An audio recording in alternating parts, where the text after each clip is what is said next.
Well, this is going to be our fourth year doing the toy drive.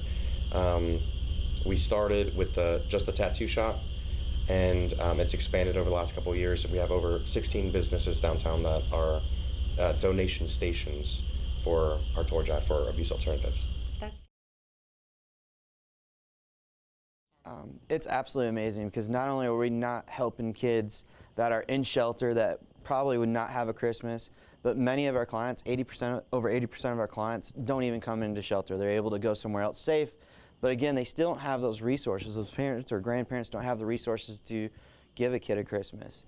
And it means the world that we can give back and let them know that not only do we love them or their parents or grandparents love them, but our community loves them, even though they're in this terrible situation, that they are loved and they're not being forgotten. Well, they're all downtown businesses, and just to name a couple, there's Hester's Country Mart, there's Bloom Cafe, Virginia Vintage, Fabric, etc., the tattoo shop as well. And what it is you bring $30 worth of toys or clothes, new, to one of the locations, and they would in turn give you an incentive to either use for yourself or give to a loved one for Christmas. For example, if you bring the $30 worth of toys or clothes to the tattoo shop, we give you a $50 gift certificate. Oh, wow. And there's some buy one get one entrees. There's discounts, 10, 20, 30% discounts, different gift cards. Even Bristol Hotel is involved with it as well. So and we have a lot of sponsors and things that are helping out with us as well. So this? This time of year for us, or for my business, can tend to be a little bit slow, so it gave me something to do and keep myself busy. And also I wanted to obviously give back to the community and help. I have children of my own, and Christmas is such an important time for family and loved ones and everything, and we wanted to just try to do something that puts a smile on a kid's face and makes that day just a little bit better when they're in the situation that they're in.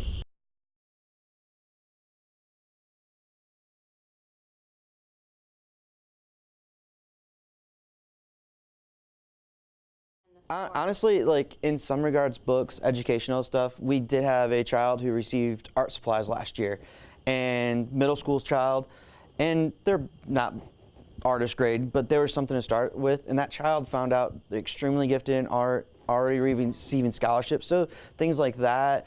Definitely warm clothes. I mean, we've hit the cold snap already, and so gloves, hats, socks, things like that, pajamas, those are all great things. And the awesome part is too, we try to put lists together and we can connect with Justin, so that way we can really kind of fulfill some of those exact things. But educational toys, we deal with small children all the way through teenagers. A lot of times teenagers get forgotten as well. It's really easy to buy for little kids. Here's some toy trucks for boys and Barbies for girls. But when you get to those teenagers, what do we get for them? What do we do? Everybody thinks electronics, but art supplies, things like that, books. Those really mean a lot to those kids as well. This morning, and she's going to tell us all about this. As of right now, we have Real Life Church. They're helping us with donations, and also Lost State Distilling downtown. They are also donating money towards our toy drive, as well as being a donation station. That's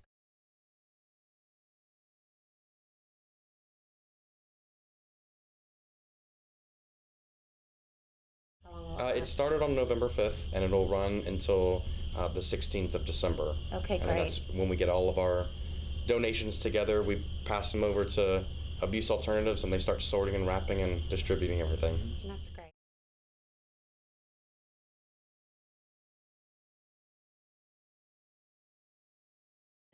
Make a donation. We really appreciate Yes, thank you so being much. on. Thank you so much.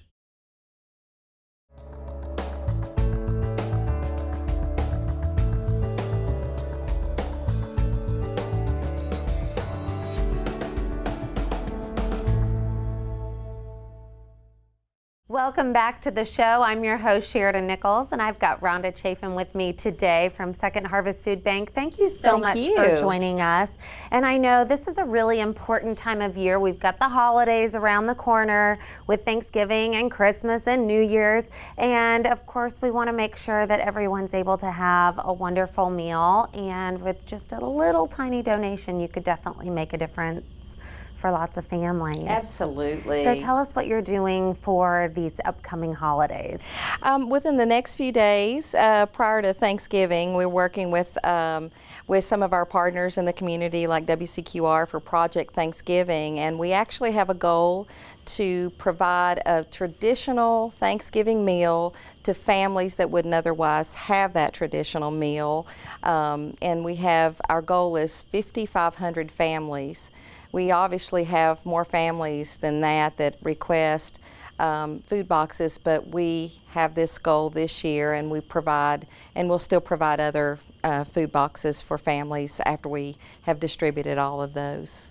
So what's the best way if somebody wants to donate and get involved in this? How can they do that? They can make a donation. It's $25 to sponsor a family, and that provides the turkey and all the trimmings, from the vegetables to the stuffing and the gravy and the mashed potatoes and fresh potatoes and all kinds of trimmings to go with that box. But it's so easy. They can make it online to netfoodbank.org or wcqr.org. And if they say, well, I didn't get it in before Thanksgiving, they can still make a donation for families that will be serving for the holidays, because we have 140 community agencies. Their soup kitchens, their food pantries that depend on us for their food needs. And so we're preparing and making sure that we have items and inventory to be able to provide for them.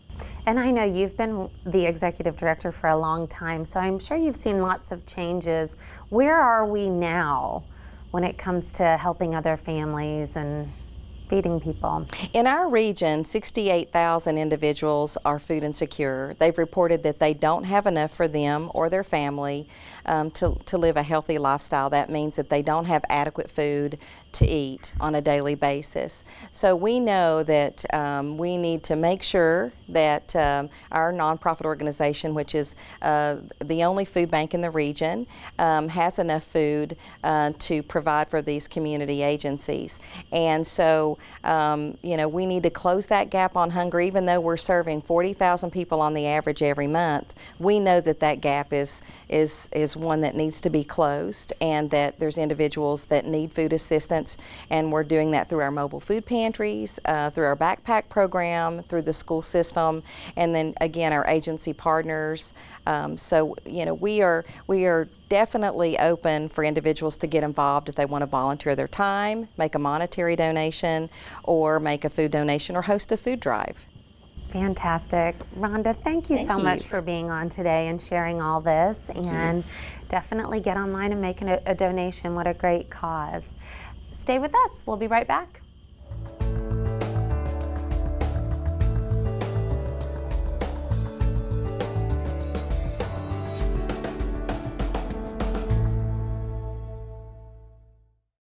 Welcome back to Inside Bristol. I'm your host, Sheridan Nichols, and today we are honored with the Salvation Army joining us on the set. And we've got Major Art Foltz. Thank you so much for being here and for all the Salvation Army does for our community. And I know you're really getting ready to gear up for the holiday season with a couple of programs that we all know and love. Tell us about them. Well, Merry Christmas early. I know we haven't had Thanksgiving yet, but yeah, we're out of the gate. And so it won't be long, and shoppers will hear the familiar sound of those bells ringing out in front of Walmart and Food City and places. And certainly want to thank our retail partners for allowing our bell ringers to be there.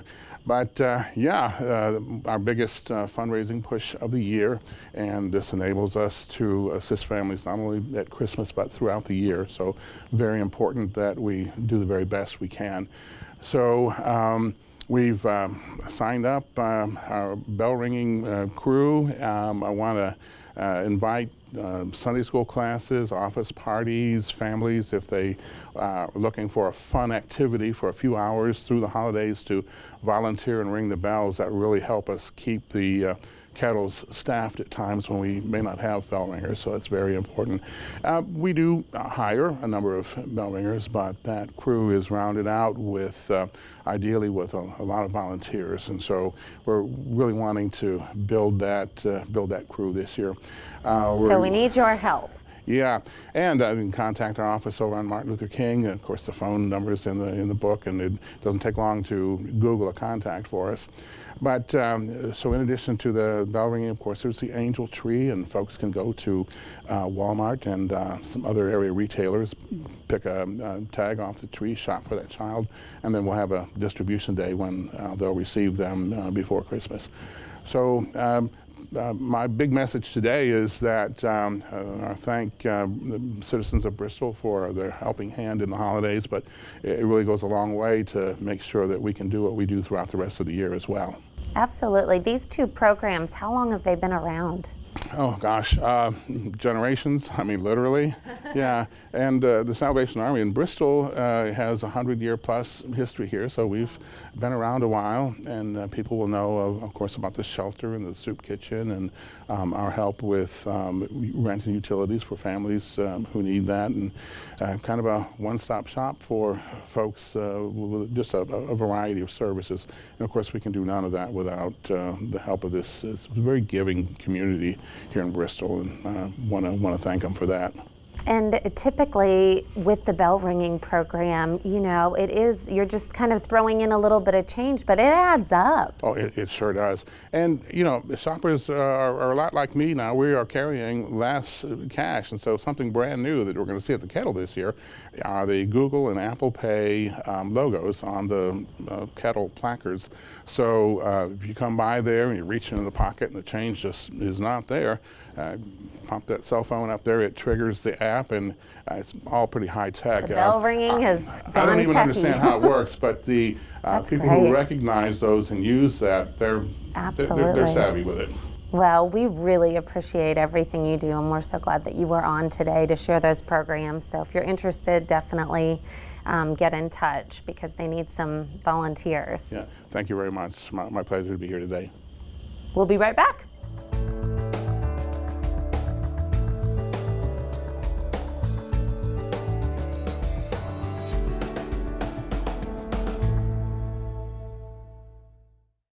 Welcome back to the show. We've got Maggie Elliott with us today from Believe in Bristol, and we're so excited. And she's got a lot of exciting things to share with us. Yes. I think we've got at least 3. Lots of Christmas fun to be had in downtown Bristol coming up soon. Where do we start? We start, as we do every year, with our Christmas open house. It happens the Monday before Thanksgiving, so this year will be Monday, November 25th. Starts at 5:30 to 8:30. Traditionally, it's our downtown merchants customer appreciation night, so they stay open late, serve lots of yummy refreshments, and start those holiday promotions there. We do horse and carriage rides. Santa makes his first appearance downtown, so it's a really great kickoff to the holiday season. It's one of our favorites. And it really just kind of gets you in the mood, and it's so cozy downtown, and all of the lights are on. Yes, if you have stories. not taken advantage of this evening, you really need to, because it's very special. It's a nice tradition too, It kind is. of gearing us up for the holiday season. And everyone into the spirit. It does. Yeah. So then what's next? So then we spend some time with our family at Thanksgiving, of course, and then on Saturday, November 30th, is Small Business Saturday. So this is the 10th year that American Express has sponsored Small Business Saturday for our small communities and small businesses. So we're really thankful for them. We'll have some swag to give away. We'll do a passport to prizes, so no purchase necessary, but we want people to get in and out of as many of our businesses downtown as possible. So it's a really great way to give back to your local economy. There's lots of great shopping opportunities that weekend, and it's so important to shop on Small Business Saturday. 67% of every dollar that's spent in a small business stays in our local economy. So that holiday and year round to shop locally is very, very, very important to downtown. And we really have a huge variety of great places to shop. Oh, there's so- something for everyone. That is something I try to convey to everyone. If you haven't been downtown in a while, I guarantee there's something new for you. That's exciting. And then last but not least, Certainly not least, the Monday after those two things, so December 2nd, will be our community Christmas tree lighting. So we'll do that at Cumberland Square, so right in front of the Bristol Hotel. The Bristol Hotel is sponsoring this year. We're so grateful to have them as a community partner. And then we'll have some free refreshments. We'll even have some food trucks out there. It's going to be a really fun time. So we can't wait to light the tree and really get the holiday season going.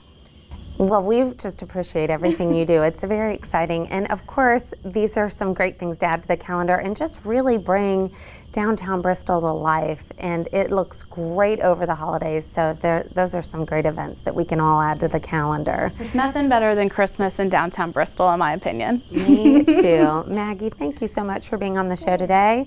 Don't go anywhere. We'll be right back.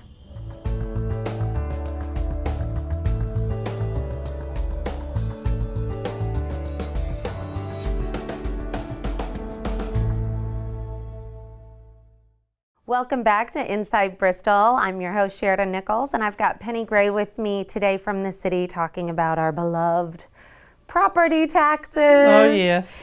It's that time of year, so we just all have to kind of grin and bear it, and we know it's a good cause. Tell us about our property taxes and what we need to know. Okay. Our property taxes have been mailed out. They were mailed out November 1st.